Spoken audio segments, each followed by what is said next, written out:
നമസ്കാരം. പ്രവാസി മലയാളിയിലേക്ക് സ്വാഗതം. പ്രവാസികളുടെ വർക്ക് പെർമിറ്റിൽ വലിയ മാറ്റങ്ങളാണ് കൊണ്ടുവരുന്നത്. നിലവിലുള്ള പരിശോധനാ രീതികളിൽ വലിയ മാറ്റങ്ങൾ കൊണ്ടുവന്നിരിക്കുകയാണ് എന്ന റിപ്പോർട്ടുകളാണ് കുവൈറ്റ് സിറ്റിയിൽ നിന്നും പുറത്തുവരുന്നത്.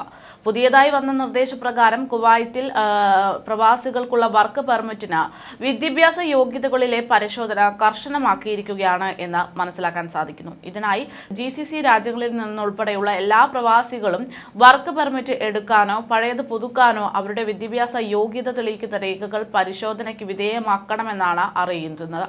ഇത് സംബന്ധിച്ച നടപടിക്രമങ്ങൾ public authority four man power അഥവാ PAM എന്ന വെബ്സൈറ്റിൽ തൊഴിലുടമകൾക്കായിട്ടുള്ള ആഷൽ പോർട്ടൽ അല്ലെങ്കിൽ സഹേൽ ബിസിനസ് ആപ്പ് വഴി നടപ്പിലാക്കേണ്ടതുണ്ട്.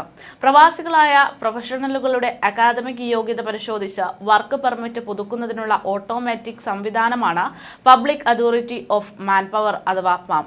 ഇത് 2-3 ദിവസമായി കൃത്യമായി പ്രവർത്തനം ആരംഭിച്ചു തുടങ്ങിയിട്ടുണ്ട് എന്ന വിവരങ്ങൾ പുറത്തു വന്നിരുന്നു. ഇത് സംബന്ധിച്ച് ഉത്തരവ് PAM acting director general Marzouq al ഒദൈബിയാണ് പുറത്തുവിട്ടത്. വിദേശികളല്ലാത്ത എല്ലാവർക്കും ഈ നിർദ്ദേശം ബാധകമായിരിക്കുമെന്ന് അറിയിച്ചിട്ടുണ്ട്. അതായത് കുടിയേറ്റ തൊഴിലാളികൾ, GCC പൗരന്മാർ, ബദൂനികൾ അതായത് പൗരത്വമില്ലാത്തവർ എന്നിവരും PAMന്റെ പുതിയ ഉത്തരവിൽ ഉൾപ്പെടുമെന്ന് ചുരുക്കം. വർക്ക് പെർമിറ്റിന് അപേക്ഷിക്കുന്നത് സ്പെഷ്യൽ മേഖലയിലാണെങ്കിൽ അനുയോജ്യമായ വിദ്യാഭ്യാസ യോഗ്യതകൾ കൂടെ സമർപ്പിക്കേണ്ടി വരും. വിദ്യാഭ്യാസവും ബന്ധപ്പെട്ട വകുപ്പുകളിൽ നിന്നുള്ള അക്രഡിറ്റേഷൻ അനുമതിയും ഉണ്ടെങ്കിൽ മാത്രമേ അംഗീകാരം ലഭിക്കുകയുള്ളൂ എന്നത് പ്രത്യേകം ശ്രദ്ധിക്കണം.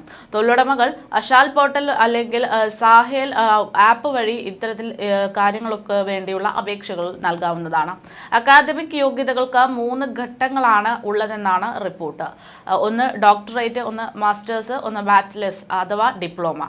കൂടാതെ ഉന്നത വിദ്യാഭ്യാസ മന്ത്രാലയത്തിന്റെ തുല്യതയെ അടിസ്ഥാനമാക്കിയിട്ടുള്ള യോഗ്യത കരസ്ഥമാക്കിയിരിക്കണമെന്നും നിർദ്ദേശമുണ്ട്.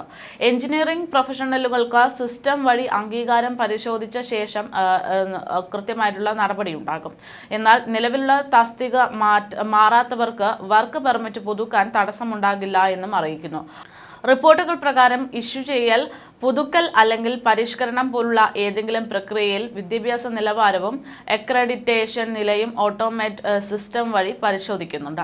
വർക്ക് പെർമിറ്റുമായി ബന്ധപ്പെട്ട അപേക്ഷയോടൊപ്പം തൊഴിലുടമ അത് അപ്ലോഡ് ചെയ്യണമെന്നാണ് സിസ്റ്റം ആവശ്യപ്പെടുന്നത്.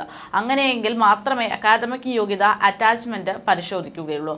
എഞ്ചിനീയറിംഗ് പ്രൊഫഷണലുകൾക്ക് സിസ്റ്റം വഴി അംഗീകാരം ഓട്ടോമാറ്റിക്കായി പരിശോധിക്കപ്പെടും. ആവശ്യമായ അംഗീകാരമില്ലാത്ത അപേക്ഷകൾ സ്വമേധയാ നിരസിക്കപ്പെടുന്ന രീതിയിലാണ് കാര്യങ്ങൾ ക്രമീകരിച്ചിരിക്കുന്നത്. പെർമിറ്റ് വർക്ക് പെർമിറ്റ് സേവനങ്ങൾക്ക് മുൻകൂർ അനുമതി ആവശ്യമുള്ള എഞ്ചിനീയറിംഗ് ഇതര പ്രൊഫഷണലുകൾക്ക് അപേക്ഷയിലുള്ള ഒരു അറ്റാച്ച്മെന്റായി തൊഴിലുടമ അംഗീകാരത്തിന്റെ ഒരു പകർപ്പ് അപ്ലോഡ് ചെയ്യേണ്ടതുണ്ട്. നിരവധി സേവനങ്ങൾക്ക് ഓട്ടോമാറ്റിക് ആയി അംഗീകാരം ലഭ്യമാകും. പ്രവാസികൾക്ക് വർക്ക് പെർമിറ്റ് പുതുക്കൽ, ഗൾഫ് പൗരന്മാർക്ക് വർക്ക് പെർമിറ്റ് പുതുക്കൽ, കുവൈറ്റിൽ നിയമപരമായി താമസിക്കുന്നവർക്ക് വർക്ക് പെർമിറ്റ് പുതുക്കൽ എന്നിവയൊക്കെയാണ് ഇതിൽ ഉൾപ്പെടുക. പുതുക്കൽ ഒരേ തൊഴിലിനാണെങ്കിൽ ഈ സേവനങ്ങൾക്ക് അപേക്ഷയോടൊപ്പം അംഗീകാരങ്ങളോ അക്കാദമിക് യോഗ്യതകളോ അറ്റാച്ച് ചെയ്യേണ്ടതില്ല.